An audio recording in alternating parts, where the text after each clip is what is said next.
你知道吗？在日本，正统的招财猫不仅要分爪子的高低，还会分公母。像这种举得高的爪子可以招来远方的好运，矮的爪子招来的就是附近的好运。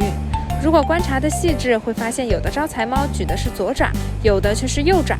其实举右爪的招财猫是公猫，象征着招财进宝、开运致福；而举着左爪的招财猫则是母猫，象征广结善缘、千客万来。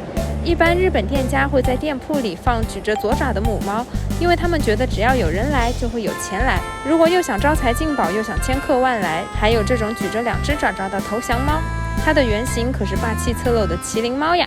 你有什么感兴趣的话题，快快留言，我们在日本拍给你看。